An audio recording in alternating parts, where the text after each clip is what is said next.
Seguimos avanzando con este podcast que tanta satisfacción me está dando. Y hoy quiero contarles un poco mi experiencia como nutricionista. Ya me han escuchado acá hablar de cuando fui a una nutricionista, de cuando hice dieta, de cuando he ido contando muchas cosas. Hoy quiero contar otras. Quiero contar cómo fue mi evolución por el camino de la nutrición, cómo me convertí en la nutricionista que soy hoy, por qué hablo lo que hablo hoy en día. Mucha de esa evolución está transitada por lo personal, ¿no? Entonces está un poco mezclado lo personal, mi experiencia eh, y lo que fui estudiando. Pero bueno, vamos a tratar de hoy de resumir un poco todo esto. Para empezar a contarles, les cuento que yo en la secundaria, cuando estaba en la secundaria, había decidido y tenía muy claro que iba a ser contadora. Iba a un colegio de, que era de perito mercantil en ese momento, y todo lo que eran materias como economía, contabilidad, matemática, era muy bueno, me salía muy rápido todo, entonces me parecía que ese era el camino. O sea, yo tenía todo medio armado ya. Resulta que después, eh, llegado quinto año de la secundaria, me doy cuenta que iba a estudiar en Chivilcoy, que es cerquita de mi casa. Yo tenía todo medio organizado, mis papás tranquilos. Ah, bueno, listo, ya está, ya tenemos la nena encaminada. Vacaciones de invierno de quinto año de la secundaria, dije, yo no quiero estudiar eso. De vuelta me empecé a imaginar siempre con números, trabajando con números, con impuestos, con balances. Y dije, esto no es para mí. Yo necesito estar cerca de la gente, necesito estar en contacto con la gente, necesito ayudar a alguien, yo necesito algo más humano. Em, Fui para el lado de medicina, pero sabía que médica no, pero estaba evaluando si fonoaudióloga, kinesióloga, obstetricia, ¿para qué lado iba? Mientras una tía mía y digo, o sea, hay algunas personas cercanas que me conocían y me acompañaban en ese momento, un sacerdote que era parte del colegio que yo fue como un gran consejero, me decían, vos tenés que ser docente, porque sabían de mi alma docente, de mis ganas de enseñar, de explicar cosas. Entonces me decían, vos tenés que ser docente, pero yo no estaba segura, yo quería algo más como yo. A ver, todo esto que yo digo hoy en día, digo, es relativo. Yo podría haber estudiado contabilidad y no haberme encerrado a hacer balances y haber hecho otra cosa. Yo podría haber estudiado algo de educación y hubiera ayudado a la gente. Pero en ese momento yo tenía como la cabeza mucho más estructurada, entonces para mí era, yo necesito ayudar a la gente, tiene que ser algo de salud, necesito, eh, sentía como que tenía que sanar a las personas. Pensé en algún momento asistente social, pero dije, no, me parecía muy, que me iba a pegar mucho, soy muy sensible, entonces eso me iba a pegar mucho. Eh, bueno, y esto. Y por otro lado me decían, tenés que enseñar porque vos sos buena como docente. En esa época estaba la guía del estudiante, me pongo a leerla y leo, me pongo a leer las carreras médicas y leo que nutrición se basaba en la educación. Entonces yo dije, esto es para mí.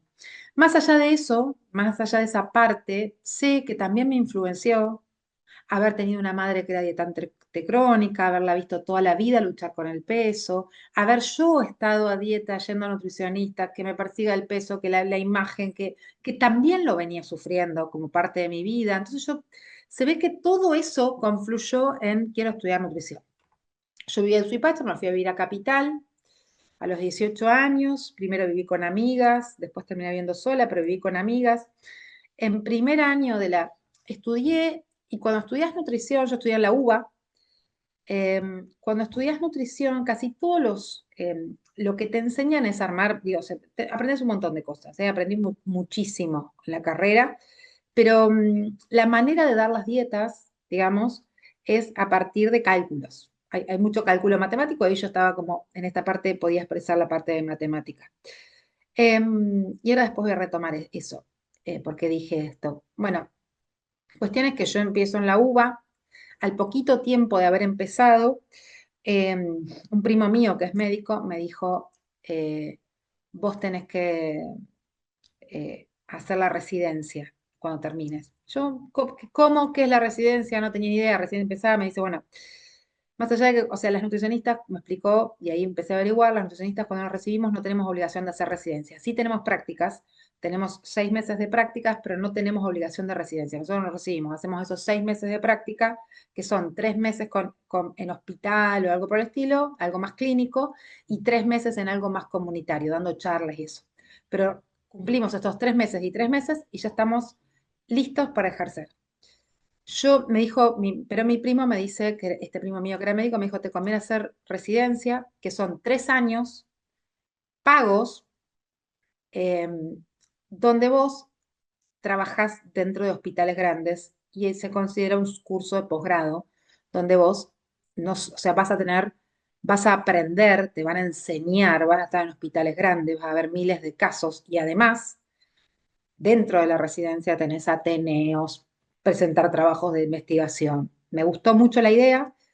Investigué, entraban pocas personas por, por, por año en esa época. Cuando yo rendí el examen de residencia después, entraban 8, había 8 puestos vacantes.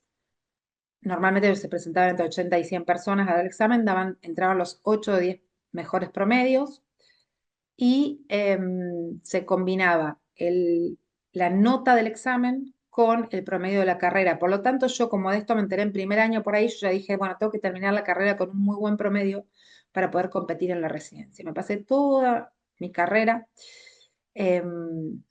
cuidando mucho el promedio, o sea, ¿cómo cuidaba el promedio? Estudiaba mucho, si no estaba segura no me presentaba a rendir, nosotros teníamos finales obligatorios, sí o sí teníamos que rendir finales siempre, materias anuales, cuatrimestrales, pero si yo sentía que estaba medio, no me presentaba porque sí. Yo me presentaba cuando sabía que iba a probar. Así logré un buen promedio de la carrera, yo termino de rendir en abril, el examen era en abril, yo me recibo, o sea, termino de cursar en diciembre, di las materias que me faltaban en diciembre, alguna más en marzo, abril, y me recibo ahí, pero me faltaban, pero el examen se rendía en abril y yo no había llegado a preparar nada, así que me pasé un año trabajando en una inmobiliaria sin ejercer porque no me animaba, sentía que los conocimientos de la facultad no me ayudaban a poder salir ya a la cancha. Seguí yendo como concurrente al Hospital Muñiz, que era donde yo había hecho mis prácticas de facultad y había quedado con buena onda. Iba gratis, pero como para despuntar un poco el vicio, mientras trabajaba en una inmobiliaria y eso me ayudaba a ir ganando un peso, sosteniéndome y preparándome para la residencia. Los últimos 4 meses, perdón, antes del examen, entre diciembre y abril del año siguiente, dejé la inmobiliaria y me dediqué a estudiar. Los meses más estresantes de mi vida, porque yo sentía que tenía que entrar o entrar, y bueno, y estudiar, estudié un montón, entré, fui residente del Hospital Fernández, pasé por el Hospital Pirovano, pasé Centro de Salud de la Villa 31, Centro de Salud de Palermo, con otra población. También estuve en el Hospital de Quemados, en el Hospital Garrahan. Bueno, después de toda esa experiencia, quedé un año más me eligieron como jefa de residentes. En eso, además de ir a los hospitales y aprender de la experiencia práctica del trabajo, teníamos ateneos, teníamos clases, teníamos que hacer investigaciones. Además, aparecía tal caso, che, aparece un caso raro en el hospital de tal cosa. Bueno, las residentes éramos las encargadas de, vamos a investigar este caso y vamos a ver cómo lo resolvemos. Y entonces estábamos siempre estudiando, siempre investigando. Eso me ayudó a formarme mucho en esto, en investigar, en formar, en buscar bibliografía. Hacíamos trabajo de investigación todos los años que después las presentábamos como en las jornadas de residente. He ganado premios casi todos los años en mis trabajos de investigación. Algunos se logró publicar, que no es fácil publicarlo. Después participar en la elaboración de un libro. Mientras estaba haciendo la residencia, entré a ser eh, eh, docente en la UBA como ayudante. Después gané un cargo a concurso. Estuve 12 años en la facultad. Después ya me había venido a vivir a Suipacha de vuelta, cuando me casé, cuando tuve los chicos, me vine a Suipacha de vuelta, pero seguía yendo a Capital a dar clases. Pasé por centros de diálisis, pasé por distintas experiencias que también me ayudaron a definir qué era lo que yo quería. Tanto cuando yo estudié como cuando cuando daba clases, que yo daba una materia que se llamaba nutrición normal, que es una de las primeras materias que uno ve en la facultad de nutrición específicamente, que te sirven para entender cómo armar un plan alimentario. Básicamente lo que aprendíamos, lo que aprendimos y lo que yo enseñaba en la facultad era que primero se calculaba cuántas calorías tenía que comer una persona. Eso siempre en un cálculo con una fórmula vieja, porque son fórmulas viejas. Hay alguna un poco más nueva, voy a ser sincera, pero ya tienen 20 años las fórmulas nuevas. Digo, son del 2000. Digo, pero si no, calculamos con la fórmula de 1960, donde uno pone peso, talla, altura, qué sé yo, y sale la cantidad de calorías que tiene que comer esa persona, que se supone que tiene que comer. Imagínense que hay un montón de error en eso, porque no es lo mismo si esa persona tiene un metabolismo más alto que más bajo, si tiene más masa muscular, si no. Digo, o sea, si bien se considera edad y alguna otra cosita más, no se considera todas las variables que juegan. Y además es un estimativo. Entonces uno estima que esa persona necesita 2000 calorías. Genial. Ahora, después, a partir de los objetivos buscados, es el cálculo que hace. Entonces decíamos, bueno, si necesita, o sea, si tiene que bajar de peso, en vez de darle 2000, le damos menos. Si tiene que aumentar de peso, le damos más. Hay un porcentaje, hay unos cálculos, no es que se hace a ojo, pero se calculaba cuánto más.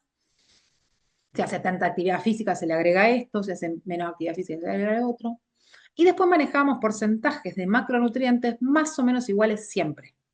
50-20-30, o sea, 50% de hidrato de carbono, 20% de proteínas, 30% de grasa. Más o menos era siempre igual. No es que decíamos, no, en patologías donde esto pasa, cambiamos los porcentajes y usamos otro porcentaje. En esta patología aumento esto. O sea, no, más o menos quedaba siempre esta distribución, que siempre es alta en hidrato de carbono.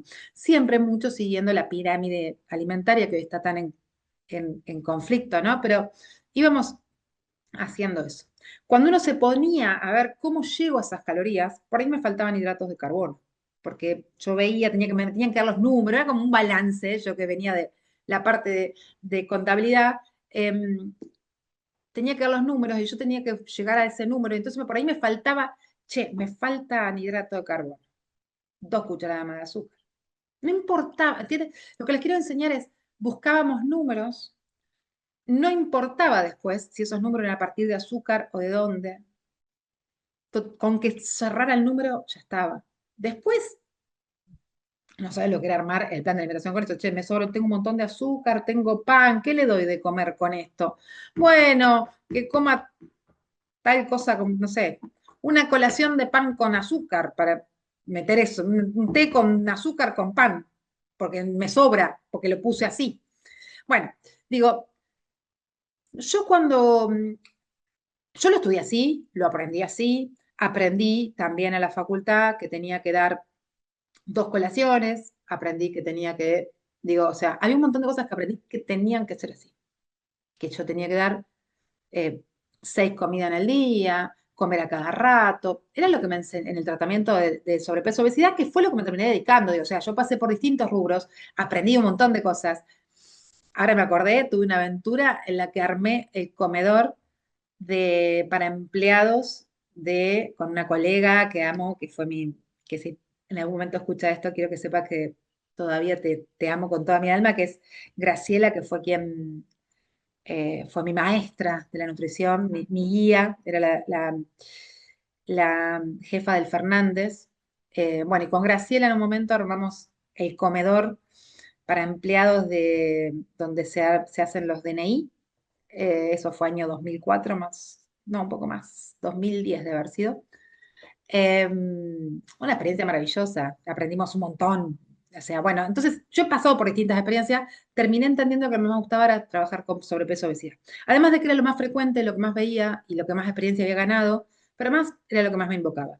Y me daba cuenta que en el tratamiento de sobrepeso y obesidad, esto de, bueno, completo con azúcar para llegar a los hidratos de carbono, no me estaba sirviendo. Dar colaciones a cada rato lo veía raro, decirle a la persona cada 2 horas comete un turrón, era como raro. Yo empezaba a sentir algo raro en esas indicaciones, pero era lo que había aprendido. Yo seguía dando las colaciones, yo seguía haciendo los comer cada 6 horas, que el desayuno era más importante. Todas esas cosas las decía, que salgan a caminar, un montón de cosas, porque era lo que había aprendido. Año 2016, hago un posgrado en donde enseñaban un método. ay, no sé si decir nombres o esas cosas, pero un método muy conocido de una médica que es como de no hacer dieta. El médico, bueno, o de no dieta. Es un posgrado universitario de una universidad. Yo me anoto, porque he hecho varios posgrados, ¿no? Pero me anoto en ese. Y justo en esa época empezaban a enseñar, a salir los primeros estudios de ayuno. Y yo le llevaba a la docente, le digo, profesora, éramos pocos alumnos, 15, 20 alumnos, no era un posgrado muy amplio, ¿no? Pero yo iba y le decía, profesora, leí esto que salió nuevo. Tiene información, porque mostraban resultados. ¿Qué es eso? ¿Ayuno? No, ayuno no. O sea, no, nunca llegaba a debatir, a leer. Nunca llegaba a cuestionar. Yo, ¿por qué no me estoy cuestionando? Hubo un momento en ese posgrado que el concepto era a un paciente con sobrepeso o obesidad no hay que prohibirle nada, porque cuanto más le prohibís, más ganas le dan, después come todo el día, con que coma poquito alcanza. Y entonces algunas de las cosas que decían y que nos hicieron hacer en el posgrado nos dieron un bombón captcha o alguno de esos, un marro, no sé, esos bombones chiquititos, y había que comerlo en 10 bocados, masticando 20 veces por vez, para nosotros practicar de degustar y comerlo despacito. Yo les cuento que, o sea, lo hice en la experiencia. Primero, masticaba aire después, porque después de, o sea, masticar 10 veces eso, masticaba un pedacito así chiquititito y tenía que masticarlo 20 veces. O sea, masticaba aire después, ya me lo había tragado, se me había desaparecido en la boca ese mordisco que había dado. Yo decía, tipo, yo lo estaría haciendo bien, porque acá, no sé. Me pareció aburridísimo el ejercicio, digo, o sea, 20 minutos para comer un bombón. Y no podía imaginarme yo recomendándole eso a ustedes. No podía. Yo decía, mira una persona de esas que me dice, no, me atraco y me como un chocolate tremendo, me despierto de madrugada y me como un kilo de helado. Decirle, bueno, ¿sabes qué vas a hacer? Te vas a comer un chocolatito en 20 bocados, en el momento de la locura te comes un bombón, masticándolo 20 veces. Yo decía, esta persona nunca tuvieron una... Yo aparte yo sabía lo que era, yo he tenido todo esto, lo he sufrido en carne propia. Entonces digo, a mí en un momento de ansiedad, masticar 20 veces, ni me acuerdo masticar 20 veces, con suerte lo trago, mira, y no me ahogo, pero masticar 20 veces me parecía absolutamente ilógico eso, absolutamente ilógico. Entonces ese posgrado yo lo hice y le sentí un gusto amargo, algo no me cerraba de todo eso. Yo empezaba a entender mucho la necesidad de alimentarnos bien. Hice un pequeño curso que daba una nutricionista de México, que era alimentación clean, alimentación limpia. De ahí empecé a escuchar de alimentos reales, de alimentación real. Era un curso casi más para pacientes que para profesionales, pero a mí, yo digo, esto acá hay información que no está bien, que yo no he visto todavía. A mí en la facultad me habían enseñado que era más o menos lo mismo si el paciente se comía hidrato de carbono proveniente de un alfajor que hidrato de carbono proveniente de una legumbre. Porque el hidrato de carbono, comía hidrato de carbono, más o menos está igual. Es más sana la legumbre, pero ¿querés un alfajor? Mientras no te pases de los números, está bien. Empecé a entender que no era lo mismo, que había una cuestión de conducta alimentaria. Estudié coaching yo también, eso también me enseñó a trabajar como con la parte escuchar, tener mejores escuchas en el consultorio, a trabajar mejor con los pacientes, a entender, a dar mejores devoluciones.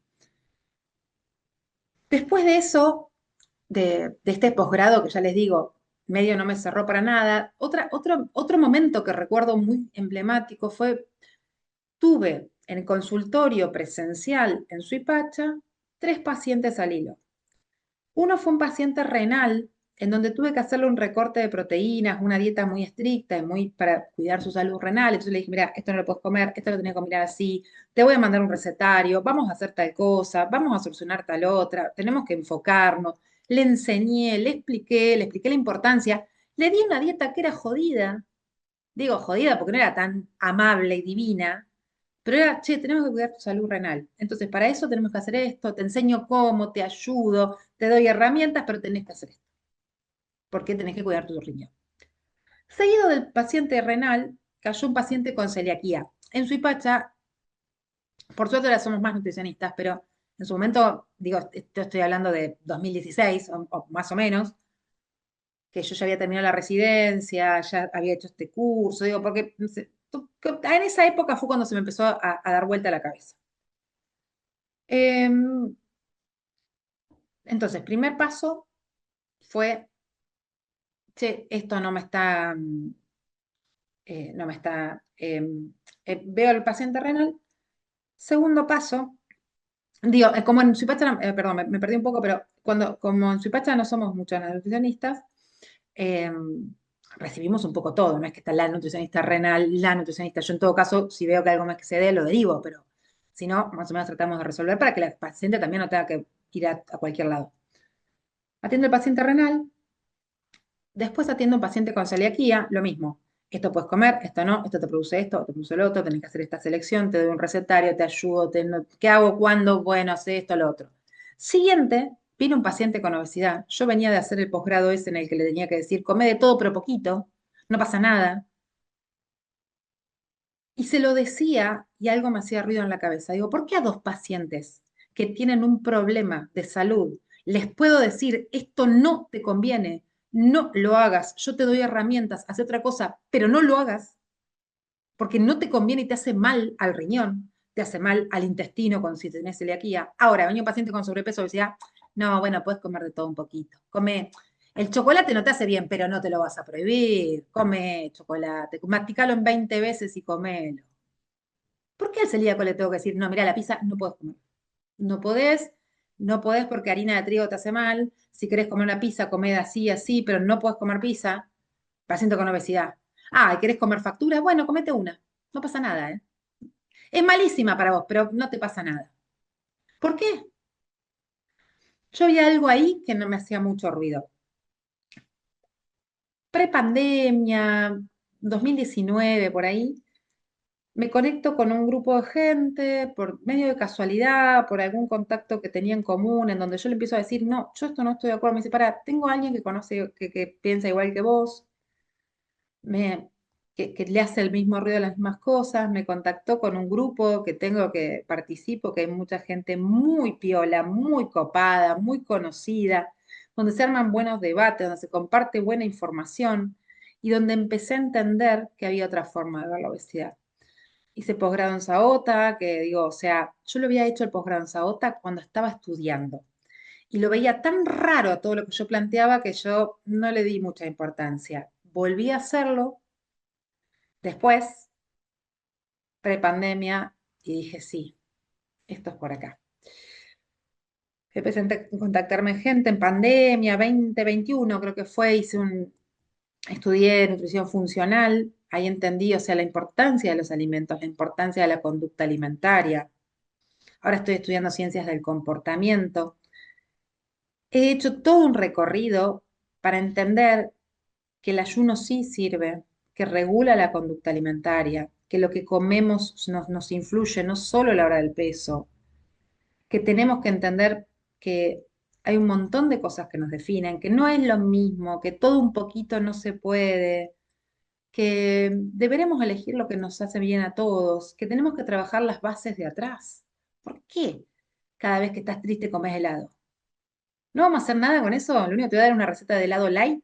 O sea, no vamos a charlar de por qué cuando estás triste no sabes hacer otra cosa más que comer helado. Capaz que no te puedo ayudar del todo. Capaz que te cuesta un montón salir de ahí. Pero algo tenemos que plantearnos. Yo sentía siempre, y lo sentí cuando yo fui a la nutricionista y demás, que te den una hoja.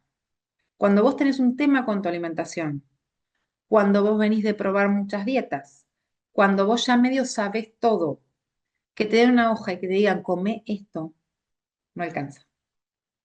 Y yo lo tengo más que claro. Y por eso y pensé en detox, porque pensé en las personas que necesitan empezar con algo que sea nuevo, novedoso, distinto y estimulante y corto, porque necesito que esa persona se enganche y arranque y se estimule. Y después pensé, ahora pensé en foco, porque foco es un mes de hacer foco. Concéntrate, porque esa persona que viene a mí ya sabe la dieta. No, el problema no es que no la sepa. No es que yo le dé la hoja bien escrita o bien contada las calorías. Esa persona necesita enfocarse, poner la energía ahí, porque ya esta parte está cansada de probar. Entonces, esa persona necesita enfocarse. En el programa hacemos un trabajo, en mi última dieta, hacemos un trabajo muy interno. Pensamientos, valores, acompañamiento, todo está metido ahí. Ahí hacemos el trabajo. Y les voy adelantando que tengo armado ahora, y es lo que próximo que voy a sacar a la venta, un hermoso programa, de los más completos que tengo, pero zarpado, pero fuerte, ¿eh? Con dieta, con todo, pero muy fuerte en el trabajo de mentalidad. Porque es lo que ahora por eso estoy estudiando ciencias del comportamiento y por eso estoy haciendo estoy escribiendo, investigando, volví a la investigación, que hacía muchos años que no hacía, porque quiero publicar un estudio científico donde lo que yo veo y yo creo y yo estudio, como no lo estoy encontrando en la bibliografía, quiero yo plantearlo. No me quedo quieta, o sea, no me voy a conformar. Eh, si no está la teoría, la vamos a inventar, pero algo tenemos que hacer para que esto de verdad sea un cambio y una revolución. Me encantaría que después de este capítulo me cuenten experiencias con nutricionistas, me cuenten su paso de pasar con una nutricionista a otra, un enfoque, otra, qué cosas ya cambiaron de otras nutricionistas, de cuando hacían dieta antes, qué cosas cambiaron ahora. Cuéntenme, cuéntenme cómo vivieron ustedes esto, porque la nutrición fue evolucionando, cómo lo vivieron ustedes también. ¿Qué cosas aún creen, qué cosas no? Digo, o sea, por ejemplo me dicen, no, a mí las colaciones me sirven. No, yo necesito desayunar. Bueno, cuéntenme. Cuéntenme qué les sirve, qué no, qué vieron, qué consejos recibieron que fue totalmente distinto. Y decís, ah, esto me salvó la vida. Empecé a desayunar huevo y me cambió la historia. Bueno, cuéntenme. Me gustaría escucharlos. Yo les conté un poco mi recorrido. Quiero que me conozcan y que también entiendan que no estoy improvisando. Toda la parte online, no les conté eso. Voy a, como estoy improvisando en esta charla, digamos, porque es un poco mi historia y las puedo contar a mi historia, la sé, no les conté que yo, ay, perdón que tengo tos. En, yo termino la residencia, me vengo a vivir a Suipacha, empiezo a trabajar acá, qué sé yo. eh, Tenía el consultorio, tuve los chicos, entonces entre 2010, 2012 tuve hijos, 2014 estaba con una maternidad ahí muy ocupada. Trabajaba online para una página que es toda para cursos y todo para nutricionistas, entonces ahí me hice cargo de dar cursos, o sea, trabajaba para la página en buscar noticias, en buscar información, eso era fascinante porque me mantenía informada, trabajaba desde Suipacha con un grupo que amo, gente maravillosa, no, no saben, los mejores jefes que tuve en mi vida. Eh, bueno, y ellos, como había cursos para nutricionistas, y yo venía de la residencia, la experiencia de la residencia, y tenía experiencia en ciertas áreas, di cursos de posgrado ahí, porque aparte me servía estando en Suipacha, podía dar cursos de posgrado, generarlos y demás.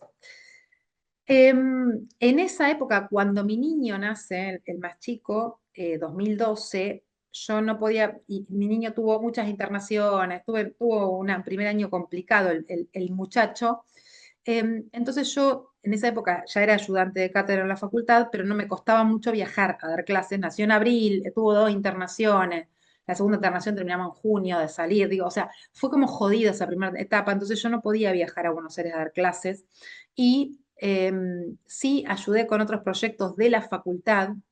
Se estaba por cambiar la carrera y hice todo el trabajo online que había de eso, o sea, como que lo online empezó a entrar en mi vida, entre el trabajo este que tenía en Nutrinfo, entre eh, lo que fui haciendo en la carrera, y decidí en ese momento hacer una diplomatura en e-learning, porque yo dije, si con los chicos me empieza a costar viajar, a mí me gusta dar clases en la facultad, pero si yo no puedo viajar para dar clases, supongo que viene un mundo futuro donde vamos a poder dar clases online. Si yo estoy ahora trabajando 120 kilómetros y estoy trabajando, ¿por qué no podemos dar clases online? Y me hice una diplomatura en online, en e-learning, o sea, en aprendizaje online.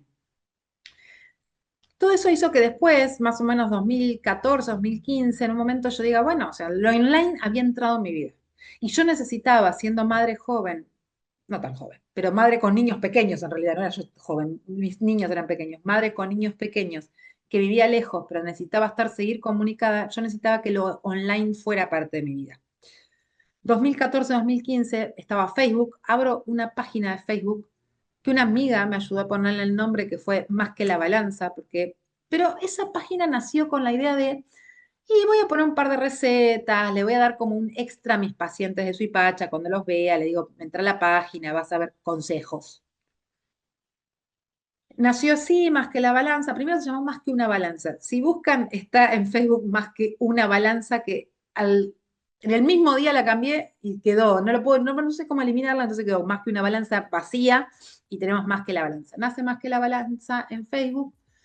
Al poco tiempo, 2014-2015, o sea, imagínense, muy prepandemia, todo, yo digo, tengo que poder, con todo lo que yo venía trabajando online, digo, tengo que poder hacer un consultorio online, ¿por qué no?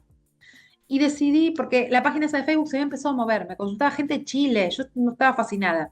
Igual tenía 1000 seguidores, pero para mí era un montón. Yo decía, mira, yo tengo 1000 seguidores. Empiezo a poner, digo, o sea, más cosas y digo, voy a hacer un consultorio online. Y me animé a lanzar ahí un consultorio online. Algunas de las cosas maravillosas que ha pasado desde ahí, hay gente que ha estado en mi consultorio online y aún me siguen. He aprendido, me he estudiado, he pagado los miles de dólares que he gastado en programas de marketing, de cómo manejar, de cómo aprender, porque más me gusta. Entonces, aprendí a manejar, el último curso que hice fue cómo desarrollar programas bien hechos, transformacionales. Por eso el programa de mentalidad que sale con toda mi nueva teoría, donde yo ya sé cómo tiene que ser un programa profundo, interesante, que produzca cambio. Todo eso lo iré desarrollando fuerte, y trabajé todo el mundo online desde la experiencia y desde la práctica, y hoy en día sé que funciona y que funciona bien y se puede. Bueno, espero que les haya gustado seguramente algo me olvidé, pero bueno, cualquier cosa me preguntan.